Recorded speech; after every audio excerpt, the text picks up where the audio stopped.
So here we are going to talk about the cardiac glycoside.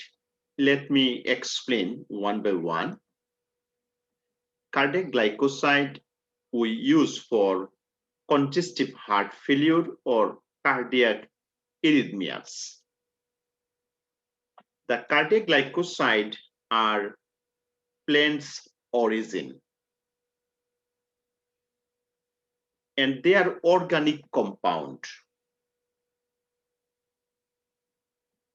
They increase the contraction of the heart and also increase the rate of contraction by acting on cellular sodium potassium ATPase pump.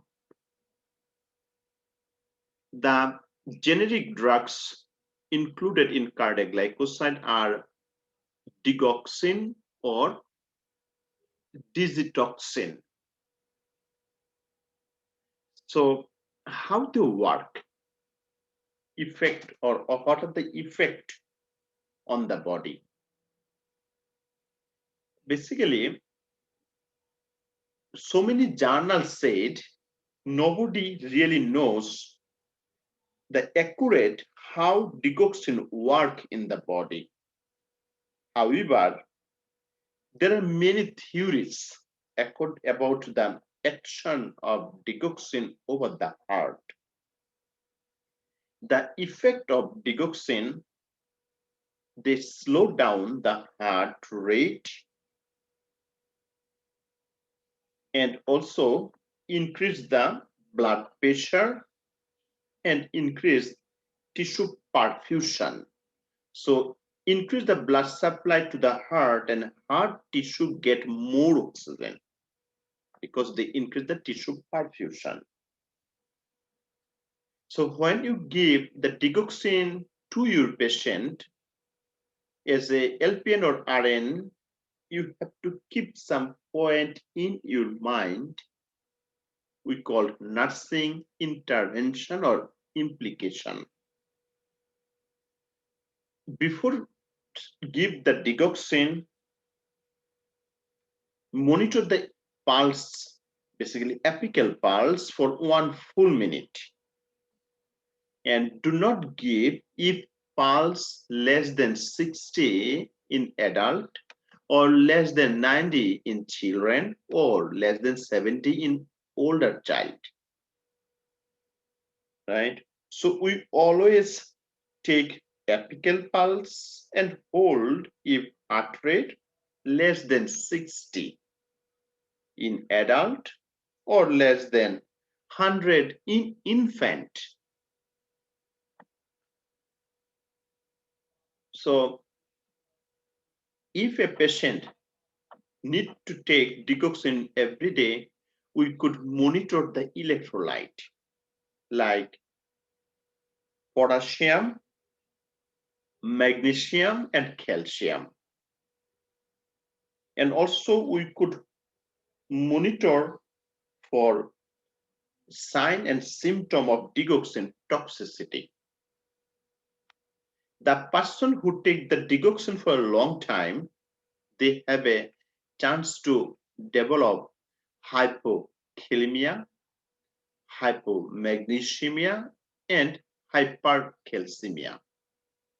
If patient develop hypokalemia, and hypokalemia lead to dysarrhythmia, and dysarrhythmia, if untreated, it leads to congestive heart failure. So when a patient regularly take the digoxin, as I told you, we have to see the sign of digoxin toxicity.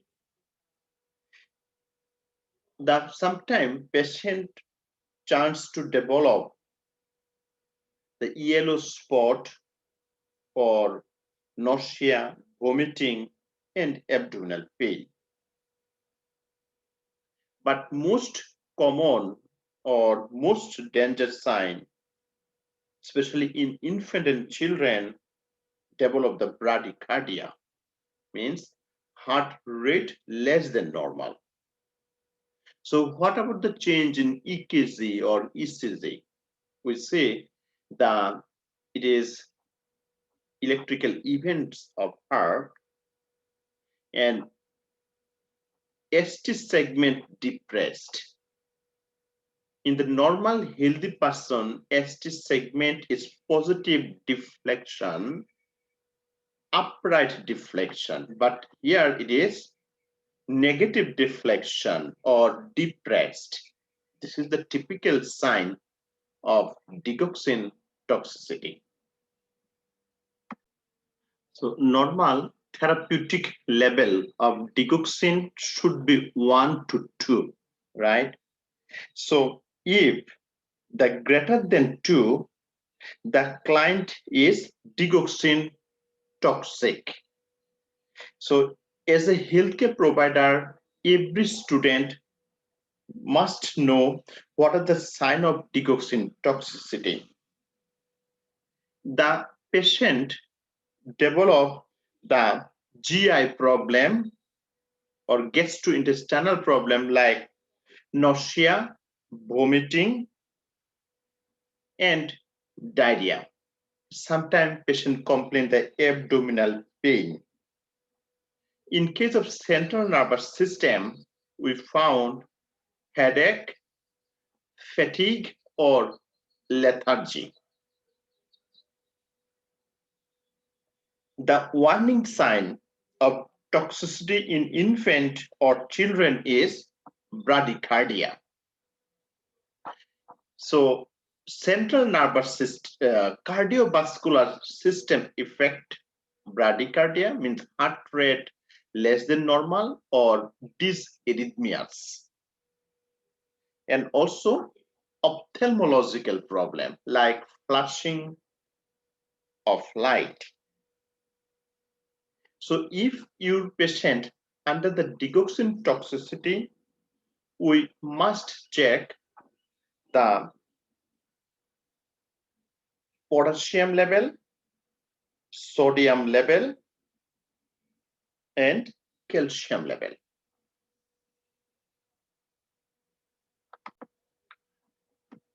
So patient must monitor the potassium level because low potassium level can increase the risk of digoxin toxicity.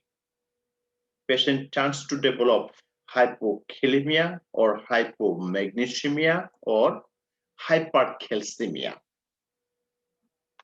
So if patient has a toxicity developed, how we can treat the toxicity?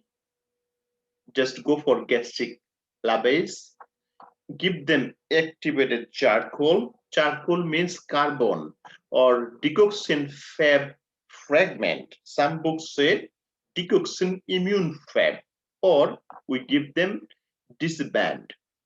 So this is the antidote, can stop that digoxin toxicity.